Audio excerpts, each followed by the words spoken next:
And I'm Marsha, fine. hello. What's happening? How are you? I'm great. How are you? Doing good. How are you holding up with everything going on? You know what? Pretty good. I'm Yeah, enjoying quality time with the family and trying to remain optimistic like everyone else. It's kind yeah, of waiting this out with the world. But as far as how I am, we're keeping family time the priority. So that's amazing. I really want to thank you for making the time for this interview. You know, you're one of our favorite artists. You always release good music. I will say, I'll go on record saying you might have had the best decade, this past decade, of any artist. The three albums you put out were all, that's a lot said. yeah, I listen to so much music, you know, for the site. And the three albums you put out are probably some of the best work I heard out of anyone by far. So, you know, we'll talk a bit more about it, but it's always exciting to speak to you, and I appreciate the time. You too, you too. Glad to connect like this. This is dope. Dope, dope. So I want to touch on a little bit of your history first, if you don't mind. So, Sure. you know, I love to hear the history. Something we do with the site is kind of share the stories and do some of the backstory. I don't think I've ever quite heard how you ended up in Philly, you know, coming over from England. And I think you were in Atlanta first for a time. Yes. Simply put, it was by ways of free trips. We Okay. were offered tickets. We got flued out, basically. Wow. A mutual friend of the Flow System, myself, someone was living in Atlanta, and that's how we got the first trip to come to Atlanta and do a lot of the open mic and spoken word movement that was happening there in the year 2000. So we flew out April 19th of 2000. And a friend of mine, Robert Sargent, was playing basketball in Camden, New Jersey. Oh, And he had a demo tape of mine, one of a live performance that Flowetry did. It wasn't even a Flowetry thing, it was Nat and Marsh. This is before we'd even yeah. coined a name for our group, and had a live performance there and a couple of my demos, and he played it.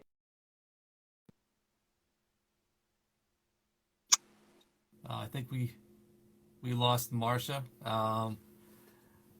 Hopefully, okay, she's back. Let's add her back in here.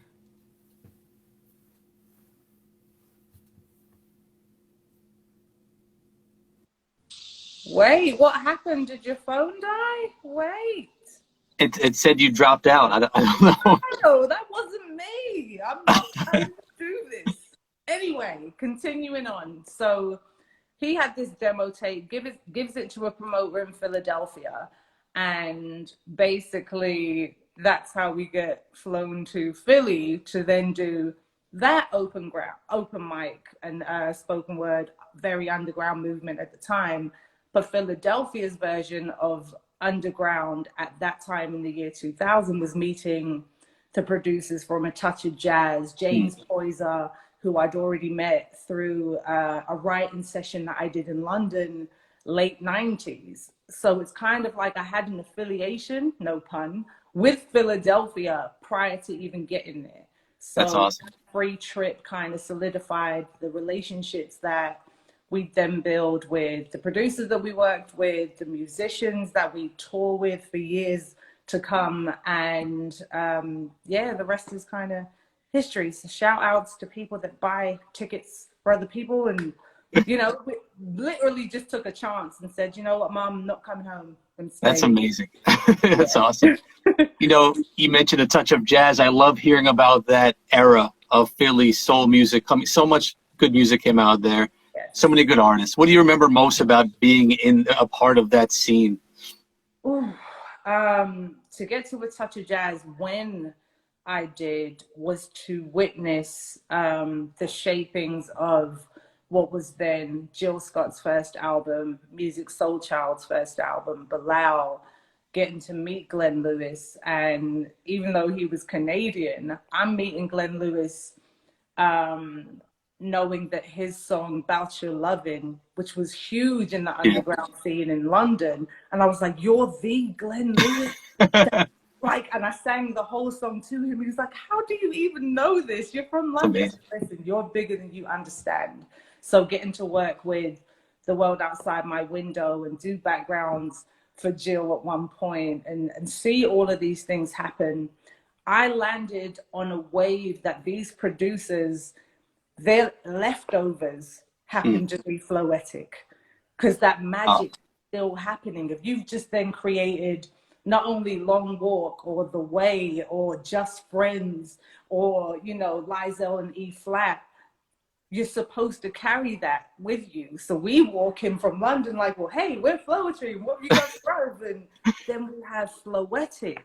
So ultimately you're in a wave with what were at the time 20-year-olds with no Twitter, no Facebook, no social media to tell what was supposed to be correct or right or anything like that. It was just, we wanted to be good. Yeah. Not only good, we wanted to be great. And then from that comes, well, Andre, actually, I have this song called Butterflies. You want to hear it? Here it goes. And he's like, oh, that's dope. Let me put these drums to it. I said, let me do the bridge. Plays it. And there's Michael Jackson calling a couple of weeks later saying, I want that one. So wow. It's like a snowball effect full of what was ultimately supposed to be. Right. You know, I commend the guys at A Touch of Jazz, not only for the musicians that they are, the producers that they are, even still, putting 100% into whatever it was going to be. And we didn't know what it was going to be. Years later, we're allowed to call those things classics. Yeah. So I'm allowed to say that Say Yes is a classic, that, you know, Jill Scott's first album, classic. We're allowed 20 years later to still be able to look back on what it is that we did that solidified what we'd be able to do in the future. Amazing, amazing history right there. You know, I don't think you ever get the credit you deserve as a songwriter. You know, you have one of the best pens that's come into the game in, you know, in the past few decades. Like, I don't even, you know, where did you develop that?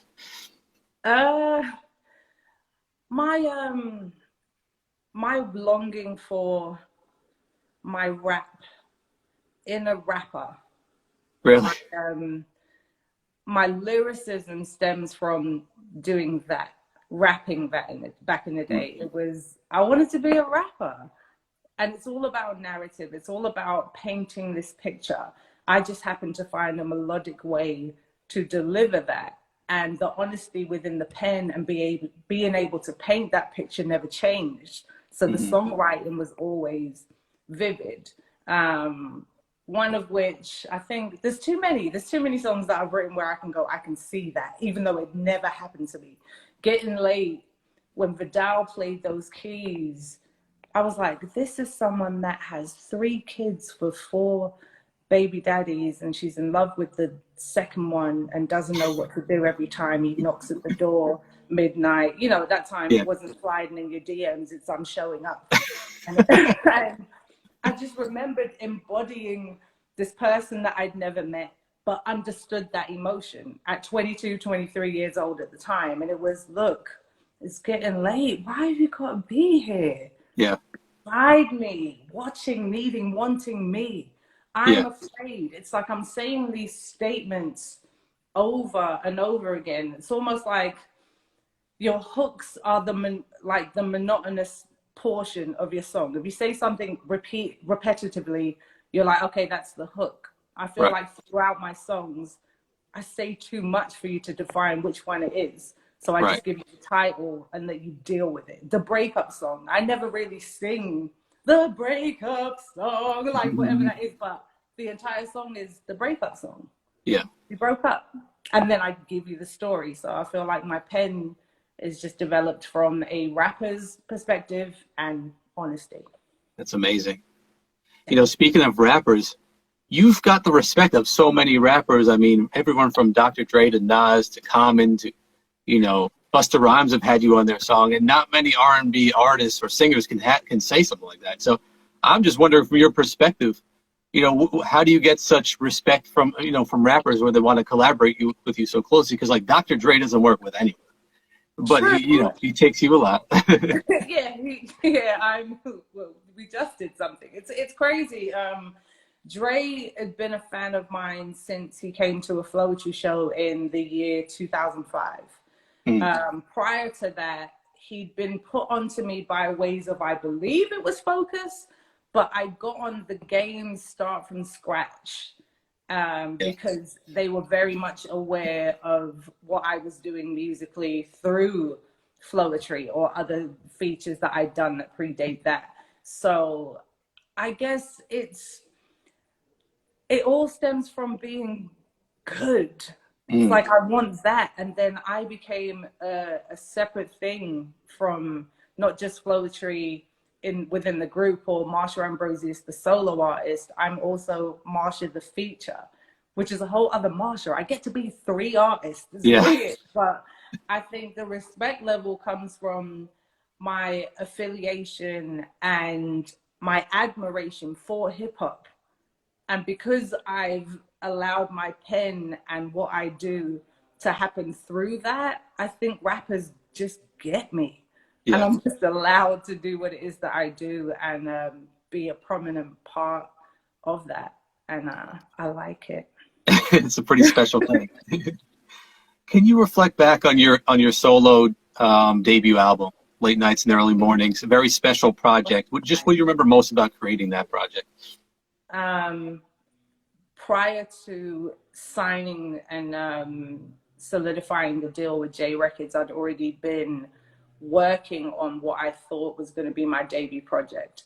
And it turns out it is Late Nights and Early Mornings, but the creative control that I had as a Black female in a very mainstream, forward, male-dominated field. If you're a female artist, you have to do something exceptional to be exceptional at that time, I believed. So I was like, look, the only way I'm going to really stick to it is if I get to be myself. And the only way I get to do that is I can go in the studio, I can get on the piano, I can shape and form what I want this project to be. So Late Nights and Early Mornings, having executive produced and written most of it, is what makes that my standout ultimate Marsha album. That is the Marsha Ambrosius album for sure. Love it. Love that album. Definitely a classic. But I will say, I've got to say though, my favorite album of yours is Friends and Lovers, your second album. And before I hear your thoughts on that, let me just say, I really feel like, that album was ahead of its time in a way where it really should have been bigger than it was. But man, there's some songs on there that even the non-singles, just amazing songs that could have been singles. And that album front to back just is an amazing project. What do you remember about making that one? I remember meeting the interns and Chicago kids, Tune Coast, and we just bonded. We bonded over basketball. We bonded over Chicago and my love affair for what has been the Chicago Bulls, and me telling them stories about how I met Michael Jordan in 1985. And they're like, what? And we made music based off of friendship. Yeah. So when we get to the concept of it being Friends and Lovers, the songs started to happen by themselves. We walk in and it's so good and it's 69. And I'm like, yo, Kevin, who played the keys on Oh My God, I Miss You. I'm like, listen to these chords. I was like, okay, I play, but you really play. So just interpret what I'm saying. And then I sing the whole song down. And I feel like I absolutely agree that album was done a disservice as far as what it was supposed to do industry-wise. But the fortunate thing for the type of artist that I am, it's available to you now. You can discover it now. Music is relevant to you when it's relevant to you, So it's like, I think someone tweeted the other day, I was today years old when I realized that Marsha Ambrosius was in Flowetry. So I'm like, it's 2020.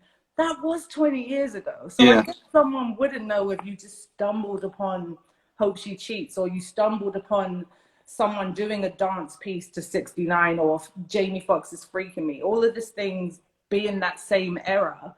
And I feel like Friends and Lovers, Where Are My Shoes, Spend All My Time, Charlie Wilson, Love, Run. There were too many things. I feel like I gave them too much.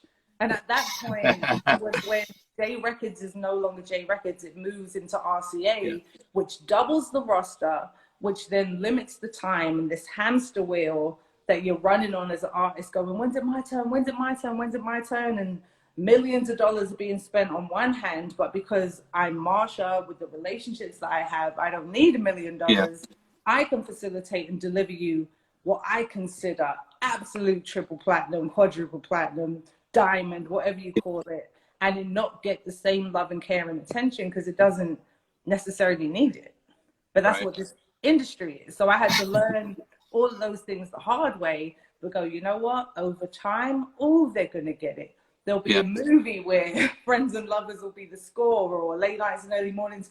Music will get its just due when it's time. And I feel like being creative as I am, once I'm done with it, it's done.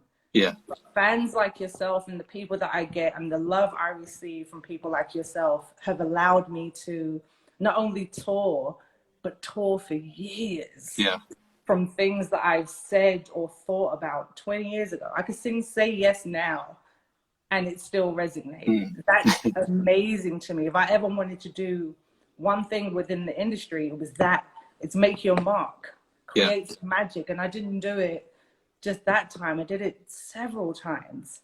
I have a playlist worthy of that. And Friends and Lovers, too many tunes, man. There's too many. Like, I look at the titles and go, they were all on the same album. Cupid, are you kidding me? Like, it's too much.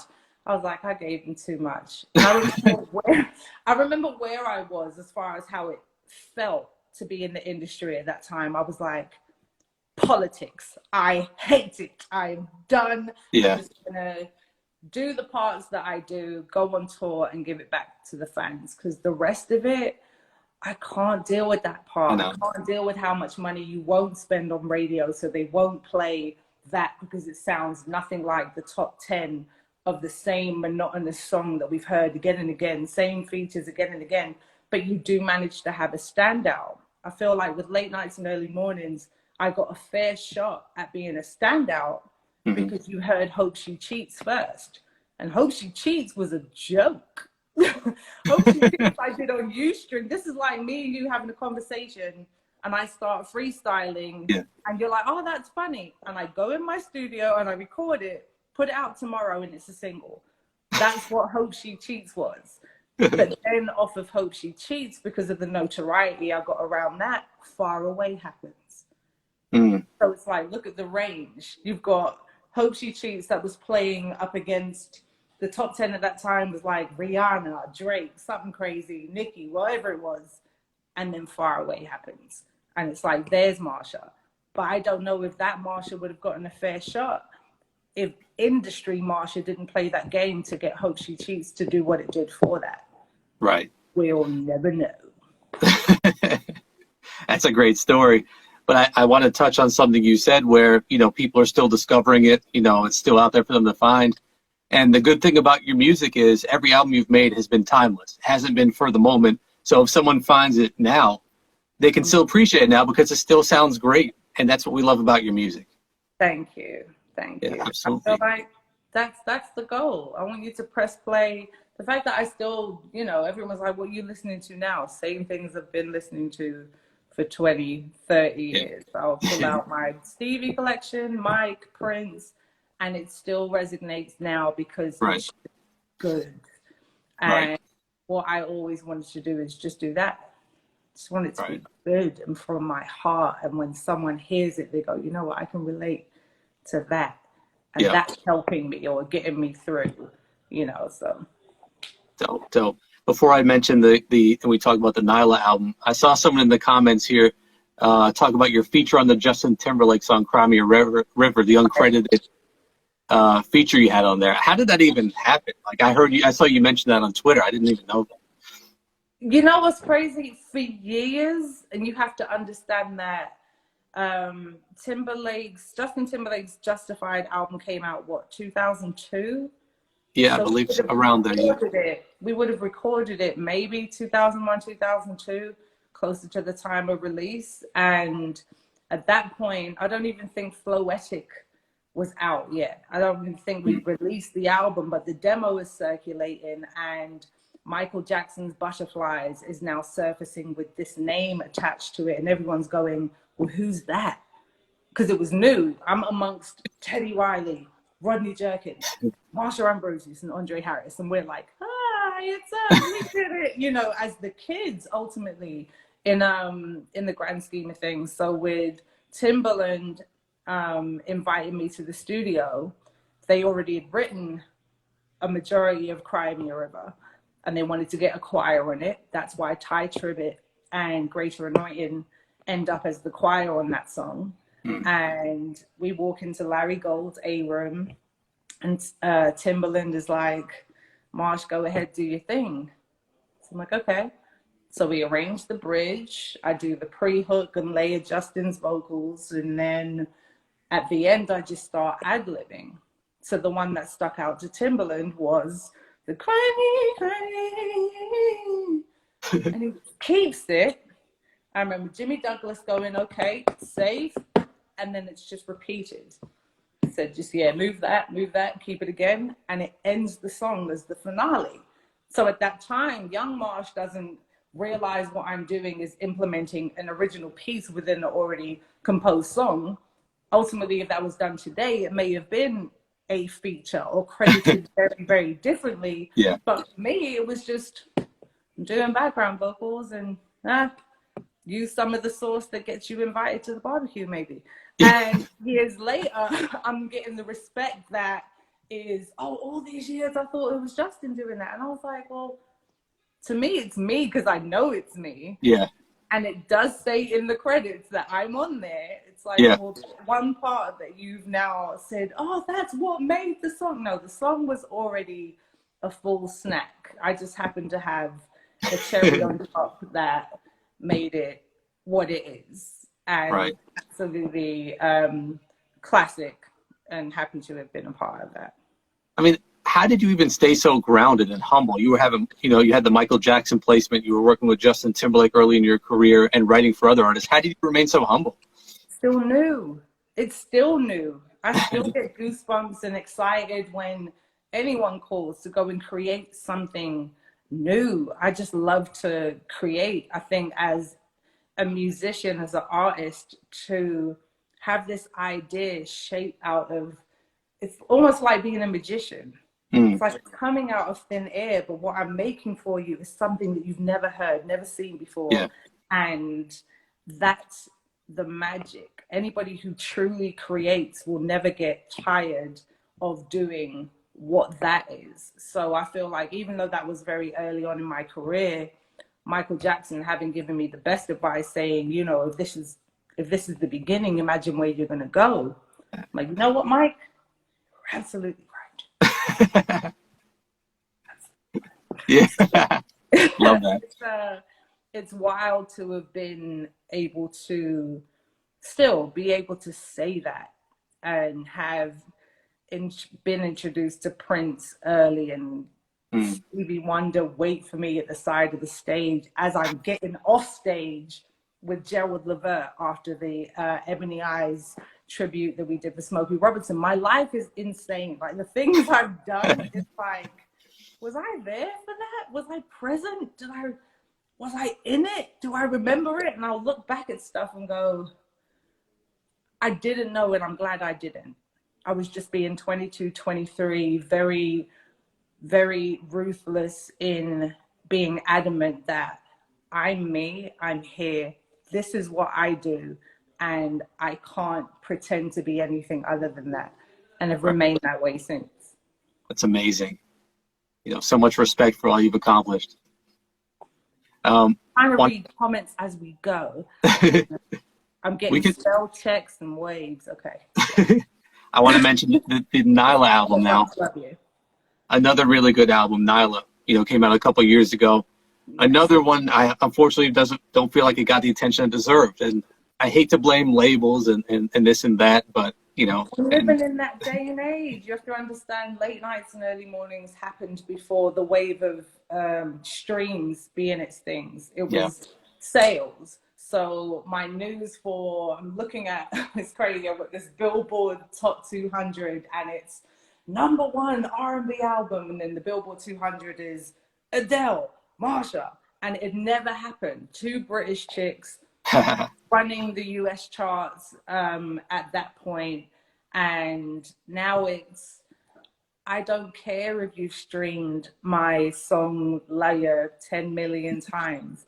Doesn't equate to 10 million sales. It's absolutely nothing in regards to that, because leaving away what was, you know, iTunes or a Tower Records where you had to go and buy, it's, you've now replaced that with a subscription monthly, and you can get everything.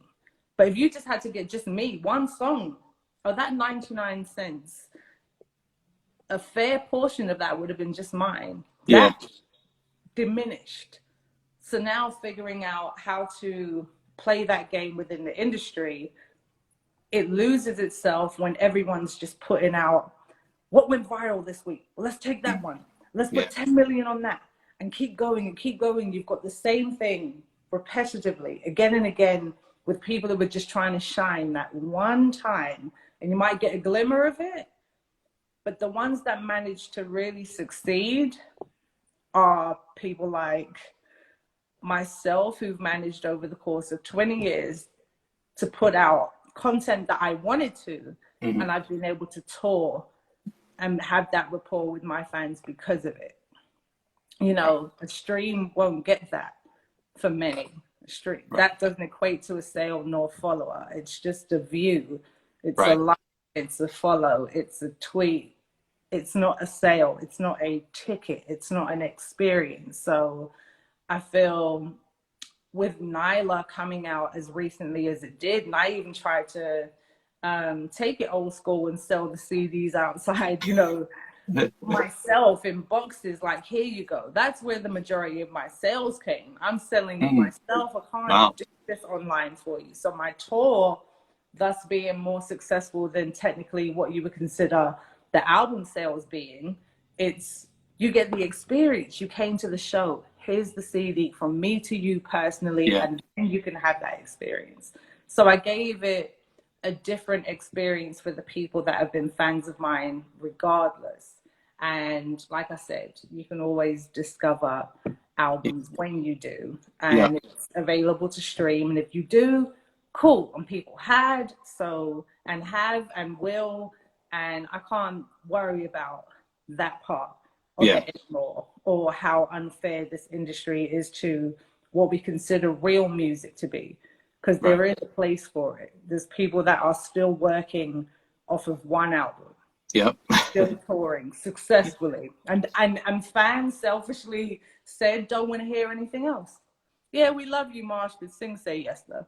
You know what I'm saying? Like, I get it, like, we love you, but sing Far Away. If I go to a concert and don't do certain songs, I get it. I'll selfishly do things for me, and I'll tell fans, look, I'm having a moment. I'm about to sing these next 3 songs for myself. Eyes closed, behind the keys, and do that, and the rest I give. But that's what I chose. So amazing. Full choices. I want to take this question from one of your fans here. Brooklyn Pock asked, are there any mixtapes you now think should have been an album? Yours truly, in my opinion, it could have been an album because it was incredible. All of them. Yeah. All of them except for Neo Soul is Dead, because I was drunk and I was in Atlanta and I had no idea how big that was going to be when we put it out the next day. I was joking. I didn't know it was a thing. So then there's this platinum ratchet Grey Goose pear and ginger ale Marsha in the booth, probably high. Kids don't do this at home. I'm grown up. I've done some things. And so, but yours truly, myself and Focus, putting our foot down and saying, this is what we want to do. And Focus, Bernard Edwards Jr. has had my back since the day we met. And we'd worked together before we even met. And still to this day is my go-to. So I feel like yours truly, definitely, it is an album. People got it. We have that count. That's when you could actually count those, and we went platinum in the streets. So nice. Nice. I just have one more question for you, and that's, how are you balancing things, you know, now being a mother, now being a wife, and still, you know, having your career as an artist? How do you balance it all now? Fortunately, I've been able to have those things close to me. So having met my husband on the road, we've remained on the road together. And then having our baby girl, she was birthed into tour life. So it was, I'm pregnant, give birth, go back on tour. But you know, it's no different. And I've been very, very fortunate in that regard. And look, I think that's her at the door right now. Just, hey, what did I say? What did I say? So that's what motherhood is like. This is me being an artist, me being mum, me being chef, me being the science teacher, English teacher, math teacher. She knows more than I do. And the balance is just to love it. I've chosen the type of fame I've always wanted. Mommy. Yes? What's your pictures? Okay, do you want to say hi really quick and then you can go back to your dad? Say hi. Hello. Hi, Nyla. You're going to go now. Okay. Daddy! Thank you. So sweet. That's it. That's life. That's why I did this. And the music that I've created over the course of 2 decades and a half, almost 3, is to love one day like this and have that love that I aspired to have. Butterflies written from a 16-year-old's perspective, 15, 16 even. Yeah. To have it now is incredible. Right. So during this quarantine time and creating new music under these circumstances is for that same feeling, that desperate attempt to love the way I want to love before I have to leave one day. Like, we're all here to never be here anymore. And watching the news and the horrible, horrific things that happen on this planet, and you're trying to protect your own household. I create music that people press play on and can save themselves and others because of it. Wow. That's what I do predominantly and selfishly for myself while I give it away. Wow. That's super deep. I love that, though. It's amazing. Before we get out of here, I've got to ask, though, as far as new music, everyone wants to know, are you working on anything? Can we expect anything soon? What can you tell us? Listen, I was working on what I thought was a quarantine EP. And I played it for my day ones, and they think it's the best album I've ever done. So I'm like, oh, okay, that's a good. I can't do anything half-ass ever. So I'm like, let's call Dr. Dre and get it mixed then. So we'll see. We'll see what happens over the course of the next couple of weeks. But I have recorded a new body of work that started out as one idea to give back to my roots, and that was coming from the UK and this admiration for all R&B music that was happening over here in the States, and me wanting to be a part of that somehow and make my mark within that. But you have to understand, coming from the UK and having had Soul to Soul and Omar and Don E and, you know, there's too many to name. We had a movement. And I feel like the level of respect that Black artists didn't get over there catapulted what UK artists were able to do thereafter, whether that was myself, whether it was Flow Through myself and others. It's respecting where our roots came from, the rare groove movement, garage. Like, there was such a soulful element that ended up in pop culture because of what we did. So making an album that feels like that was important to me. Right. So press and play, I can see Liverpool, I can see London, I can see my family and friends. And I feel like this quarantine, the type of longing and missing for people that you know you may never see again or can't see right now, the music that happens because of that is a whole different Far Away. It's a whole different Chasing Clouds. It's a different Say Yes. The level of So Good or 69 Because You Can't is just different. So the music is that much more heightened and passionate because of what's going on now. Right. And I'm very excited for you to hear it. That's exciting because us as R&B lovers, we need that. That helps us so much in these times, you know. And man, that sounds epic. Yeah, it's going to be something. Wow. And I will honor and respect, as always. Oh, wow. I didn't even notice that. Jodeci. Get into I love it. And I want to shout out Mocha Lux, who came to my show in Nashville, which was my last show before things got really crazy. March 11th, I did a double show at the City Winery in Nashville and gave back to the city that had just gone through an insane tornado. So donations and proceeds were given to them. And she gave me a gift of this Jodeci t-shirt and vinyl. She gave me my Emily King Switch album. And that's the day the NBA was canceled. And that's the day I knew it was going to get tough. And I remember telling my musicians that day, I said, look, we get checks consistently. We're on this road consistently, but I do feel like this is going to be our last for a while. So I want us to hold onto this moment, go out on that stage for this second show and give it your all. Like it will never be the same again after this. So we're going to play until we can't play anymore.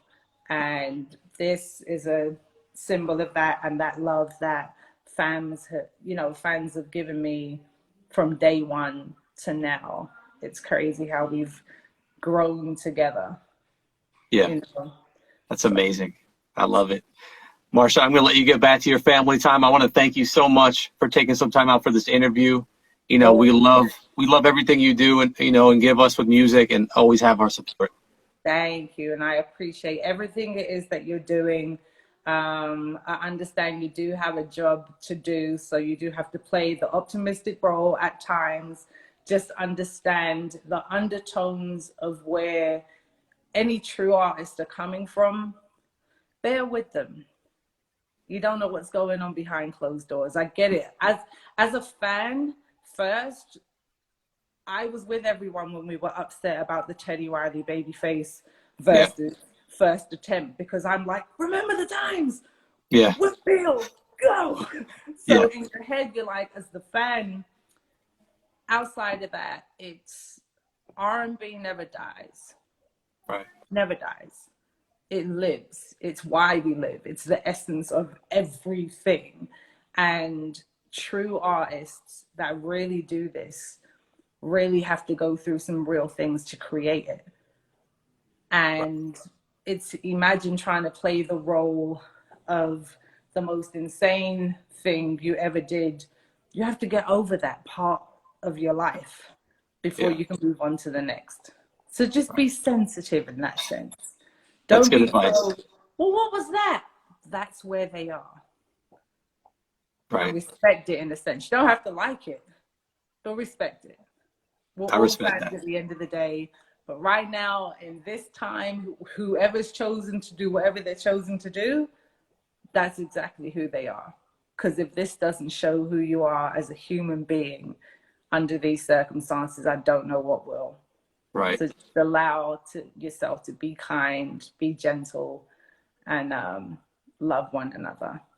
Definitely important to keep in mind. I'm glad you brought that up. All good. Shout out to I love you, and I miss that stage in the giant pole that everyone tries to look around because they can't see. Miss it. I've had some of my best shows there. Shout out to SOBs, our friends in New York. At this point, Andre Harris. I haven't looked at most of the comments.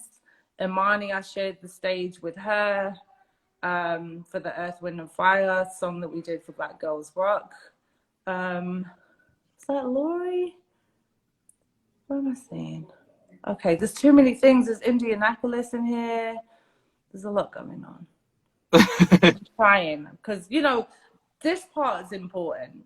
Absolutely. All these 100%. people, I'm looking at handlers that I recognize. Avery Wilson, I Out to Avery remember when I Wilson. was introduced to him, SOBs, it's crazy because I remember coming on stage and having him sing there. Wow. Baby Double O Girl 24 is the first fan I told I was pregnant when I found out I was pregnant. Wow. She's from Dallas. And then years after that, she would end up opening for me as the DJ at my show for the Nyla tour. Wow. So that's another full circle. Kenny Burns, known for years. This is insane. Listen, Lyric over here showed up to my Atlanta show, surprised me. I just burnt the candle that she gave me. Creative Royalty, Red, Virginia. I was there for her when her mother passed away. I remember every time her mother couldn't make my show at the Nova, which was the show for the Flowetry reunion 2015, where I met my husband and we had our first long walk and we're together ever since. And every time I see Red, I remember that. So looking at all of these names, I'm looking at time here. Yeah. I'm looking at, oh, that's 10 years. Oh, that's 15 years. That's 20 years. You know, that's important. There aren't enough Black R&B artists that are even able to still be sane to a degree. Yeah. I'm absolutely nuts. I'm a Leo, okay? But to still be able to do this and have the people that have been there from the very beginning. Dre Bombay, Matey, Andre Harris, and there was a synergy between us from the year 2000 even to this day that no one could touch. 20 years, wow. 20 years makes me laugh, like doesn't have to do too much to make me laugh. But Andre Harris and I not only creating one classic, but several. It goes from, you're the guy that did The Way and Long Walk. I want that. What are you doing? Then we say yes. Then we do Hey You. Yeah. Then we do Butterflies. Then we do Your Hands. And we keep going because that's true art. It's like music has its own soulmates, but not only through the producers, but the people that support what that is. Right. It's people who have had kids because of me. It's people who've gotten married. It's people who've gotten divorced because of me. Yeah. I own all that because music makes you make decisions, but good music lasts forever. Yeah. It just does. It's classic. And I love everyone here. Wish we could keep talking. And I truly appreciate you. Dre, call me because I want to let's do another ballad, or two. Let's do 2 ballads. And then change the world again, because why not? It's time. And Andre Harris, you owe us a DM back. We've been trying to interview you for a while. You keep popping into these interviews, man. You owe us one. You have to ask for Oski Sladi for that. But okay. Brandon Payne from Philadelphia, one of the most phenomenal, not only people, but singer-songwriters that I've witnessed firsthand. And I can't wait for you to get what he's about to do also. So Brandon Payne, anybody who doesn't know, just get into it, please. Get into it. I'll just say one last thing to you, Marsha. I don't know if you realize this, but I've done so many of these interviews over the past few weeks, and there's not been many artists who took the time to really acknowledge their fans like you've just done. That's really special to me, and I think that's why people love you so much, that the fact that you love your fans truly, and it shows. And you have, it's overwhelming. When I was pregnant with Nyla, I haven't wanted for too much because of my fans. It was, we had this baby. Yeah, I had the baby, but I'm experiencing life with people that have been there for me. They've been there for sophisticatedly rache friends and lovers, turn up Marsh, Litty Marsh, rapper Marsh. Now they've got, wow, wife to be. Now is a wife. Now is a mother, Marsh. But it's always been just me. I've been trying out this idea that if you're true to yourself always, no one can really tell you anything. Because I've been watching the Michael Jordan Last Dance thing and contemplating, what would he, forget the whole LeBron, Michael Jordan. No, might be off topic, but as far as what social media has done to the art, how certain people that were in the early 2000s could never have handled the scrutiny that comes with what it is that you do as a job, ultimately, because you're there to deliver news, but you're also there to debate, well, someone's saying this, what do you think?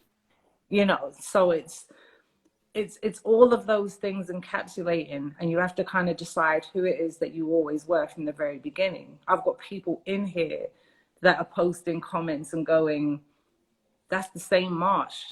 Yeah. Or I've got people that will post on other blogs, oh, I hate her. She used to come to my store in Philly and think she was all that.